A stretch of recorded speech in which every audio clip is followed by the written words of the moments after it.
¿Te has preguntado dónde reside verdaderamente tu corazón? En un mundo donde la apariencia puede engañarnos, es hora de examinar nuestros pasos. Regresemos a nuestra verdadera esencia en Cristo. Volvamos a nuestra Imago Dei. Acompáñanos en el Congreso Por Su Gracia, Imago Dei, creadas a su imagen. Este 17 y 18 de mayo en Nuevo Cuscatlán, El Salvador. Descubre más en nuestro sitio web www.porsugracia.org. Te esperamos para redescubrir quiénes somos en Él.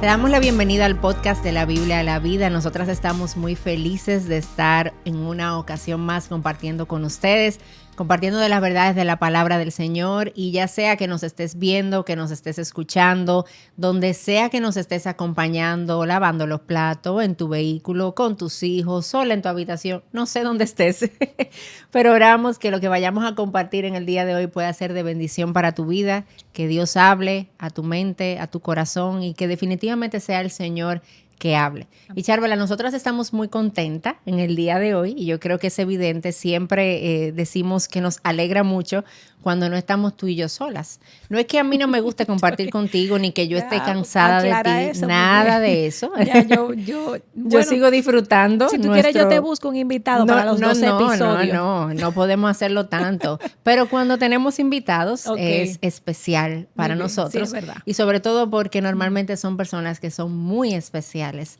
para nosotras aquí. Así es. Bueno, y nuestro invitado de hoy es el pastor Joel Peña. Joel, gracias, mi hermano, por aceptar esta invitación, sacar de tu tiempo. Y le decía a Patricia, te decía a ti que sabemos que va a ser de bendición este programa por el tema que vamos a tratar.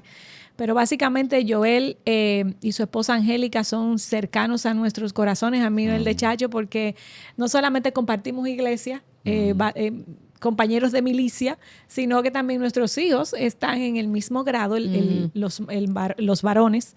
Y la verdad que me da mucho gozo servir junto a Angélica, quien hizo un podcast con nosotros. Sí, si quieren buscarlo, estuvo en la temporada pasada por aquí también. Extraordinario. Nos gozamos con Angélica y con la obra del Señor en la vida de ustedes. Y yo sé que Patricia tiene algo que decir especial de Joel. Claro. Y le vamos a pedir que él hable un poco de él, pero antes yo quería decir algunas cosas de nuestro invitado, porque yo tengo la oportunidad de conocer a Joel desde hace muchos años. Yo me acuerdo de esta adolescente en su último año de colegio que llegó de ella, al grupo de jóvenes. Claro que tienen que acordarse. Hace muchos años, mucha carpeta. Esta adolescente que llegó a este grupo de jóvenes, Joel fue líder de jóvenes por muchos años. Y yo tuve la oportunidad de estar bajo el liderazgo de Joel y luego tener la oportunidad de servir junto a él. Y yo te puedo decir, y Joel, te lo digo como ánimo, tú impactaste mi vida, de verdad. Tu amor por el Señor, la pasión que tú mostrabas por la palabra, por el Señor, y no solamente por el Señor, por el otro. Cada joven que pasó por ahí pudo decir que sintió que tú le importabas. Y eso fue algo que yo sentí, que yo experimenté bajo tu liderazgo y luego sirviendo junto a ti con la paciencia con la que tuviste conmigo, lo que me ayudaste a aprender, a crecer, son cosas invaluables. O sea que este hombre que tenemos aquí sentado es un hombre del Señor que le ama profundamente y que ha sido testimonio para muchos, incluyendo mi vida también. Wow. Entonces, después de esa introducción, cuéntanos, ahora dinos otras cosas sobre ti, Joel. Muchas gracias. Gracias por esa palabra, gracias por recibirme aquí. Y seriamente confirmo de que además de ser hermanos en Cristo, somos amigos. Amén. Y compartimos muchas cosas, sobre todo el ministerio y lo que es servir al Señor juntos. Yo sirvo en la Iglesia Bautista Internacional como pastor encargado del Ministerio de Consejería. Como mencionó. Es nuevo. Sí, Joel es es muy joven nuevo. Todo el tiempo con jóvenes, pero ya. Muy nuevo. Otra etapa de tu Como vida. mencionó Patricia, fueron unos más de 20 años sirviendo al Señor en el Ministerio de Jóvenes y tengo muy buenos recuerdos allí. Y aunque Patricia me dice siempre que yo le llevo muchos años, no le crean. Bueno, eso es él era líder cuando yo era adolescente. Estaba en cuarto de bachillerato. Hay adolescentes adultos y hay líderes jóvenes. Adolescentes adultos. Bueno, y como mencionaron, Angélica es mi esposa y tenemos 2 niños. Ya uno no es tan niño, Samuel de 13 y Abigail de 9. Ay, sí. Así que gracias una nueva vez por tenerme aquí. No, gracias a ti, Joel. Mira, y el título de este episodio se llama ¿Por qué necesitamos la palabra? Y lo primero que te queremos preguntar, tú como pastor, yo quiero que tú le respondas a quienes escuchan esta pregunta. ¿El leer la Biblia es solo para los cristianos? Y si no es solo para los cristianos, que no quiero poner una respuesta en tu boca, pero ¿qué yo voy a encontrar en ella cuando yo la leo? Sí. Cuéntanos. Yo creo que es una importante pregunta, ya que si vamos a cómo la Biblia fue escrita, hay una intención pensada para una audiencia específica en ese momento de cada libro, ya sea el pueblo de Israel, ya sea otro pueblo, ya sea una iglesia en específico o una persona también. Sin embargo, el contenido que hay allí no está hecho exclusivamente para ese público, sino que la misma Biblia dice que debe propagarse a otros. Incluso el llamado a los discípulos de Cristo es a ir por todo el mundo y predicar el evangelio. O sea, que el contenido de la palabra no era solamente para esos discípulos, sino para que dieran a conocer a ese Dios que se ve revelado allí en la palabra. Así que cuando tenemos ahora el contenido de la palabra de Dios, hay una aplicación directa a quienes lo leyeron en el primer momento, pero tiene una aplicación también más amplia a nosotros que vivimos hoy en muchas áreas de nuestra vida y que tiene sabiduría abundante para todos. Entonces, la pregunta incluía, ¿verdad?, de que qué voy a encontrar en ella. Y yo creo que hay muchos pasajes que me hacen recordar qué hay allí. Jesucristo, cuando hablaba con los fariseos y los escribas, decía: ustedes buscan allí la vida eterna en la palabra, pero ellas dan testimonio de mí. Por tanto, allí voy a encontrar a Cristo, voy a encontrar quién Él es, voy a encontrar a su Padre también, al Espíritu Santo, que son un solo Dios.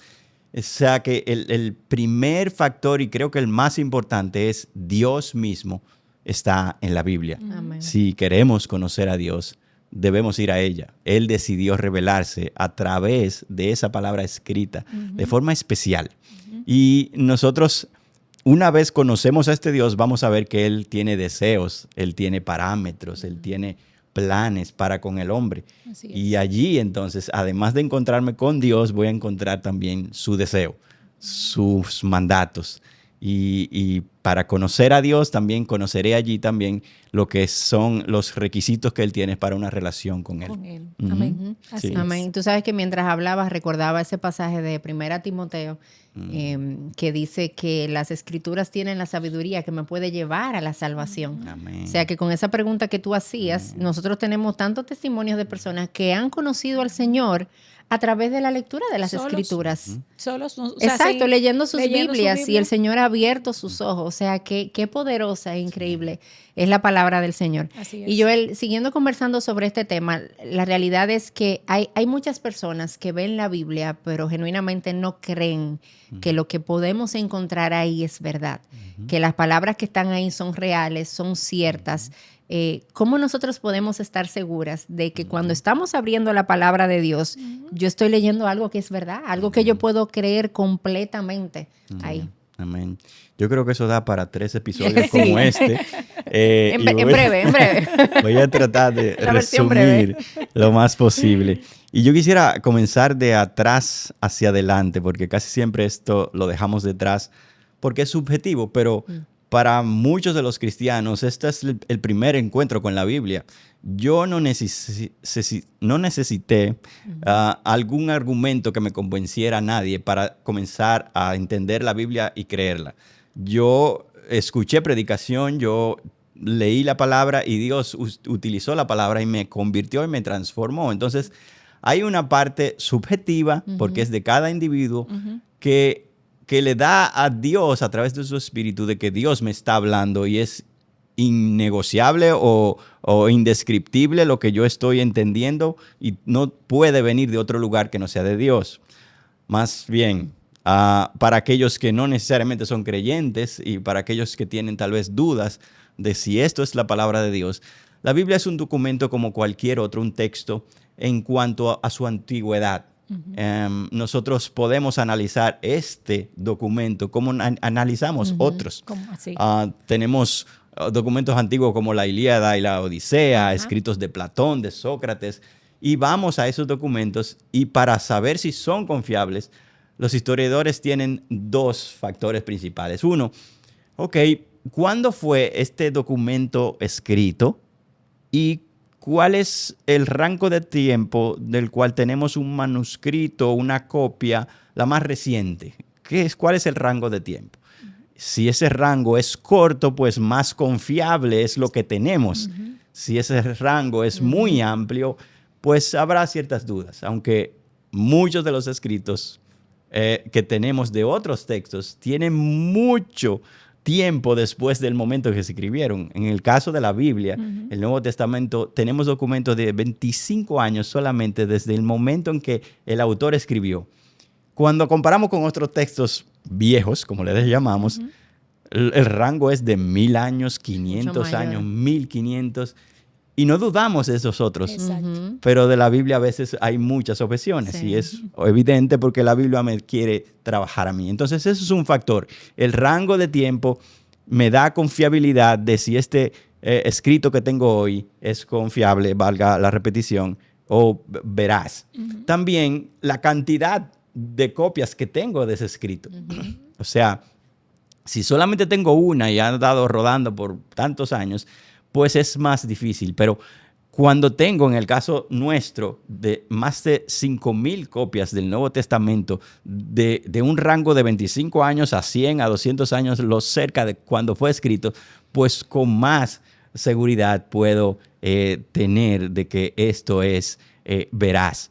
Pero no solamente eso, los historiadores usan otras cosas y es algo que nosotros también nos da validez y es la Biblia no solamente habla de Dios así de forma esotérica, sino que menciona lugares, fechas, personajes. Y una forma de nosotros validar eso es, existieron esa gente. Claro, nos vamos a la historia, ¿verdad? Exactamente. Vamos a buscar la esos ciudad lugares, que habla ahí. Exactamente. Claro. Y increíblemente, muchos lugares, los historiadores sabían que existían por mucho tiempo. Otros tenían dudas de que, pero eso solamente aparece en la Biblia, eso no existe. Y ahora viene otro factor que nos ayuda también y es la arqueología. La arqueología nos ayuda a ver que esos lugares que están allí sí existieron y las fechas, los reyes, los personajes. En el periodo de tiempo, ¿verdad? En la que están ahí en las escrituras. Así es. Hay un arqueólogo que asevera, ¿verdad? Incluso tengo aquí su cita, que asevera que no hay ningún hallazgo arqueológico que se haya encontrado relacionado con la Biblia que la haya refutado. Wow. Entonces, la historia, los parámetros que tenemos de evidencia externa e interna nos dan a nosotros la seguridad. Yo quiero mencionar un par más solamente, porque pudiéramos, como dije, durar mucho tiempo. Pero nosotros debiéramos estar asombrados cómo Dios utilizó un periodo X para que la Biblia fuera registrada, copiada y mantenida. En ese periodo, nada más y nada menos, estaban unos hombres bien celosos llamados los escribas. Y si tú te detienes a analizar cómo ellos hacían su labor, era letra por letra que confirmaban si eso era lo que estoy escribiendo. Llegaban al extremo de bañarse primero antes de escribir cualquier cosa de un libro de la palabra. Al final de escribir un libro, ellos volvían al original y iban también letra por letra y la contaban qué cantidad de letra puse en este escrito versus la que tenía el original. Entonces había muchos detalles así. Si había un error de ese tipo, botaban todo, desechaban todo y comenzaban. No había borra, Joel, en ese tiempo no había una borra. Ni liquid paper. Delete, ni undo. Cero. Exacto. Nada de eso. Increíble. Y obviamente ya esto es algo interno de la palabra, pero es algo tan convincente y es, la palabra contiene profecías que no se cumplieron en el momento en que el autor estaba escribiendo, más bien años después. Y nosotros vemos cómo a través de los años se van cumpliendo. La coherencia es otro factor, la consistencia en su tema. 1500 años se escribieron todos esos libros por 40 autores diferentes de diferente estatus social, preparación, y tienen un único tema. Dios quiere una relación con el hombre y envió a su Hijo para salvarle. Entonces, todos esos son elementos que nos dicen a nosotros, no hay otro libro como este. Así es, y es uno de los bestsellers, o sea, siempre ha sido el libro más vendido en toda la historia. Totalmente. Joel, nosotros los cristianos hemos abrazado la credibilidad de las Escrituras, pero aún así, nosotros tenemos tantos obstáculos para crear una relación o un hábito de lectura con la palabra de Dios. ¿Qué nos impide eso? Tú como pastor que has podido ver a través de todas tus consejerías, ¿qué impide a un creyente el estudio y la meditación de las Escrituras? Ayúdanos. Sí. Y yo creo que es importante que no solamente lo he visto en otros, lo he visto en mí mismo. Claro.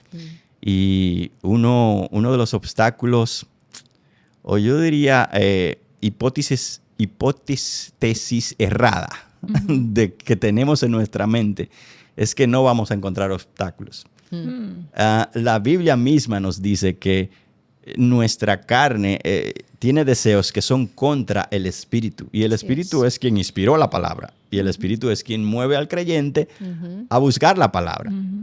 Pero nuestra carne nos impide. Y entonces, de esa lucha con nuestra carne vienen muchos otros factores. Viene la distracción, que en nuestros tiempos son muchas, a través de medios, redes y compromisos y demás. Pero también vienen prioridades que no tengo en mi vida. Y aquí yo creo que ese es otro factor que cuando voy a la Biblia, si yo no me planifico para hacer lo bueno, me voy a habituar a hacer lo malo.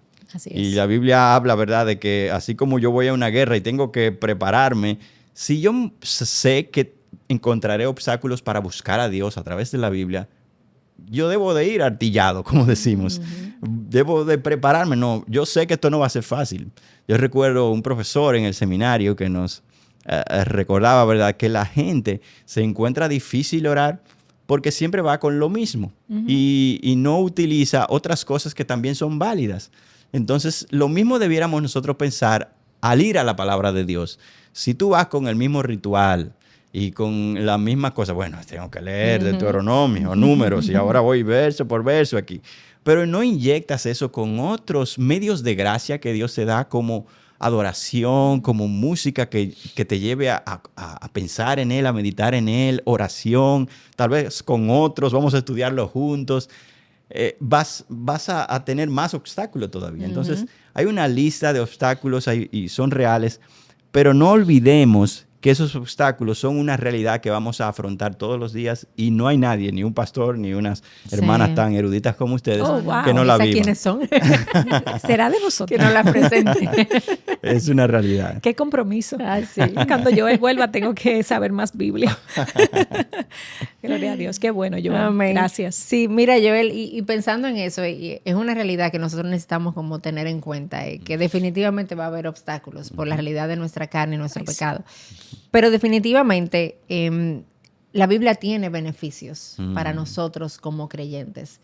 ¿Cuáles son esos beneficios que yo voy a encontrar al acercarme a las Escrituras y que pueden servirme también como una motivación en medio de esos obstáculos que yo voy a enfrentar por mi condición caída? Amén. O sea que olvidé algo de la pregunta anterior que voy a conectarlo con esto. Claro, adelante. Porque algo que me ha hecho pensar mucho a mí personalmente de por qué no estoy yendo a la palabra, por qué no me estoy alimentando con frecuencia, es cómo está mi amor por Dios. Si realmente la Biblia es el corazón abierto de Dios de forma escrita, ¿por qué yo no quiero ir continuamente a ese corazón y deleitarme con todo lo que hay en él? Entonces, uno de los obstáculos es que a veces no nos damos cuenta que nuestro amor por Dios se ha ido apagando por el pecado, por malas decisiones del día a día. Sí.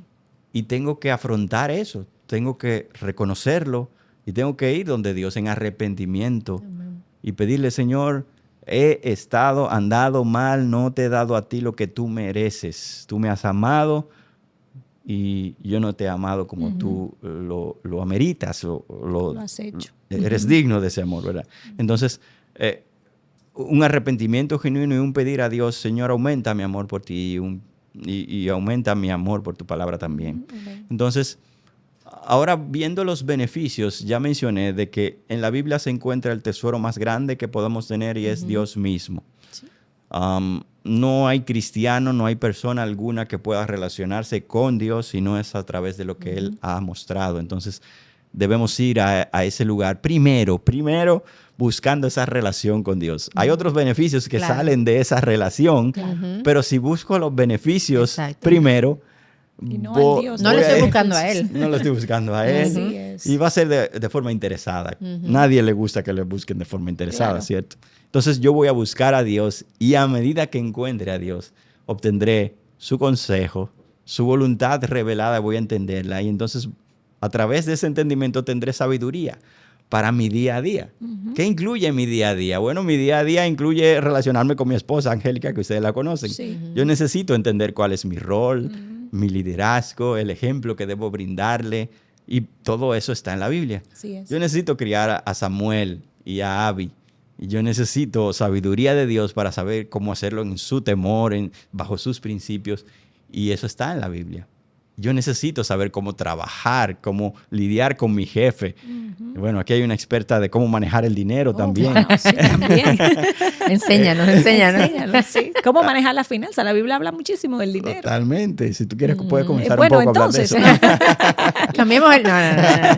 Pero allí están todos esos principios bíblicos en cuanto a sabiduría, en cuanto a andar en el día a día. Y me encanta el nombre de este podcast, ¿verdad? Por eso, de la Biblia a la vida. Sí. Pero hay momentos, si ustedes conocen uno, ¿verdad? Porque mi esposa les compartió, hay momentos de tristeza, de dolor, donde no sentimos a Dios cerca. Y la Biblia es un elemento tan central, es un alimento tan necesario. Yo recuerdo que los días que no íbamos a la Biblia, cuando pasamos por esa prueba, eran los días más desérticos, más vacíos. Pero cuando nos forzamos, porque es una lucha, a ir donde Dios y Señor, quiero encontrarte aquí, salíamos fortalecidos, salíamos levantándonos. Entonces, esos son los beneficios y hay muchos más, ¿verdad? Sí. Hay muchísimos más que pudiéramos enlistar, pero es una fuente inagotable. Así Tú predicabas el otro día, hace unos domingos, de eso, de cómo el ciervo brama por las aguas, así anhela mi alma. Y esa sed que debemos siempre tener. Les recomiendo ese sermón para que lo busquen y sean edificadas. Bueno, entonces, Joel, si alguien te pregunta, ¿por dónde comenzar a leer la Biblia? Porque fíjate, mucha gente que no sabe dice Génesis y va bien, Génesis, pero entonces después se topa con Deuteronomio y Números y en Números, mira, tú dices, no, pero es que yo no entiendo y ahí viene la decepción y a veces lo dejamos. Entonces, ¿será Génesis el primer libro? ¿Será Apocalipsis el libro nunca debido de leer? Porque me da mucho miedo, nunca le leo a mí, no le voy a leer Apocalipsis al hijo mío, por ejemplo. O sea, ¿por dónde comienzo a leer la Biblia? ¿Cuál sería tu consejo si alguien nunca lo ha hecho? Esa es una pregunta frecuente y qué bueno que la tratamos aquí, porque la Biblia es rica y tiene beneficios, ella completa, no hay nada... Así es, hasta números. Está números, ¿verdad? Claro, no hay nada que desechar. Exactamente. Ni la genealogía, ni nada de eso. El conteo dice algo de Dios, de ese conteo habla de Dios. Totalmente. Pero ya déjame dejarte hablar. Contrólate, Charo. Cálmate. Tenemos un invitado.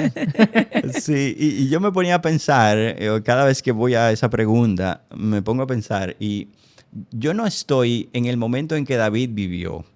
Yo no estoy en el momento en que Pablo vivió. Ellos tenían revelación hasta este momento escrita, que debían ir hasta esa revelación. Yo estoy cuando ya la Biblia está escrita completamente. Y mis lentes debieran ver desde dónde estoy hasta donde Dios comenzó. Entonces, para eso, el consejo pastoral frecuente es que tú comiences por Cristo, que es donde estamos. La obra completa de Cristo te va a ayudar a ver el resto de la revelación de Dios. El Nuevo Testamento, ¿verdad?, ayuda a entender el Viejo Testamento y viceversa. Claro. Pero como estamos en esta posición, yo necesito llegar a Dios, conocer a Dios, y es a través de Cristo que lo hago. Y por eso entonces nuestra recomendación es uno de los evangelios primero. Comienza a conocer a Cristo. ¿Qué hizo? ¿Por qué Dios lo envió? Y entonces cuando conozcas ese personaje, vas a poder entender más de la Biblia. Entonces, de forma más específica, yo me inclino por Juan. Por Juan. Porque de Cristo como... Exactamente. Exacto. Sigue, Joel, por favor. No, yo te estoy dejando de Cristo como... Es que justo ayer Charvela estaba en una clase donde se habló de Juan. Exacto. Y ahí se hablaba de que... Sí, eso es. De que Juan justamente trata acerca de la identidad de Cristo, de cómo describirlo, de su divinidad. Entonces es tan importante para un nuevo creyente o cualquiera que quiera comenzar a estudiar la Biblia que se encuentre con ese Cristo, tal y como Él es. Amén. Y entonces crea en Él y puede seguir después con un Hechos que ya es después de Cristo. ¿Qué ocurrió con los apóstoles? Y la historia continúa allí. Dejamos Apocalipsis de último, ¿verdad? Yo creo que sí. Pero yo le aconsejaría de esa manera. Exacto. Comenzar por los evangelios, principalmente por Juan, y luego comenzar entonces por el libro de Hechos, las cartas. Exacto. Y ahí hay que son cartas muy prácticas del día a día, sobre todo la carta de Santiago, que es muy hermosa. Muy práctica, sí, claro. Así es. Y el asunto aquí, lo que estamos viendo es, lee tu Biblia. Exacto. Comienza por Juan, leas un versículo, leas un capítulo, acércate a la palabra, lee tu Biblia. Y Joel, queremos hacerte una última pregunta, porque tú mencionabas algo que genuinamente es vital y que nosotros todos hemos atravesado esto y lo vamos a seguir atravesando. Y es esa apatía que muchas veces nosotros sentimos hacia la palabra, donde genuinamente no queremos ir. Como creyentes tenemos años en la fe y hay momentos donde yo no quiero abrir la Biblia, donde yo prefiero hacer tantas otras cosas antes de acercarme a Dios a través de su palabra. Y probablemente hayan mujeres que estén aquí escuchándonos en este episodio que ahora mismo están ahí, están en medio de un desierto espiritual, de una falta de deseo por la palabra de Dios. Como un cierre en este episodio, ¿qué tú pudieras decirle? ¿De qué manera tú pudieras animar a aquel o aquella que se encuentre ahí? Amén. Tú mencionaste algo importante en tu pregunta, Patricia, y es alguien que es creyente que puede pasar por eso. Y eso puede sonar contradictorio, pero es así, es una realidad, ya que estamos en la carne. Y sobre todo que también hay etapas, hay desiertos, hay situaciones que nos llevan a sentir una cierta lejanía de Dios. Y entonces, si eres creyente, definitivamente el Espíritu te muestra que no estás bien y sabes que esa no es la condición donde debes estar. Sí. Si te sientes cómodo con eso, yo creo que debieras preguntarte si eres creyente, pero si eres creyente no estarás tranquilo o tranquila en esa condición y debes ir a Dios, como mencionábamos hace un momento, y hablar con el Señor. Esta es mi condición. Algo que me encanta del libro de los Salmos es que son transparentes, ¿verdad? Con sus oraciones emociones. Honestas. Estoy aquí, ¿dónde estás? ¿Por qué, Señor? No te veo. No te veo. Haz algo. Exacto. Ayúdame. Así debemos hablar con Dios. Él nos entiende y no vendrá un juicio por esa expresión de falta de entendimiento nuestra, sino un Dios amoroso. Amén. Exprésale también tu arrepentimiento de que no quieres estar así y que sabes que mucho de esto tiene que ver contigo. Y entonces trata de alimentarte de una forma, tanto en oración, ¿verdad? Y luchar con tu carne para ir a la palabra, pero también con otros, para ser motivado a aumentar tu amor por Dios. Aquí hay una regla, ¿verdad?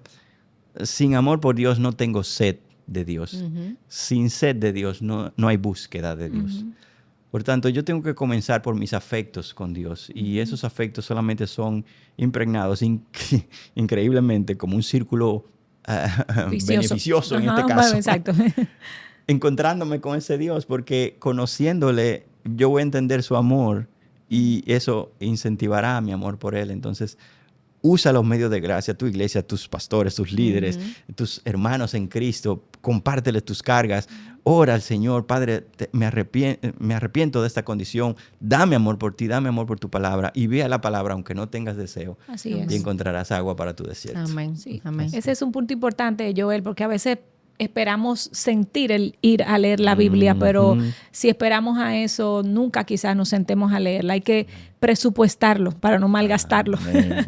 Así es. Entonces, con esto nos despedimos. Gracias, Joel, por este tiempo que tú sacaste para nosotras. Espero que se repita. Ya lo comprometimos, ¿verdad? Ya, públicamente. Gracias a ustedes. Dios les bendiga. Que Dios use este episodio para el beneficio de nuestras almas.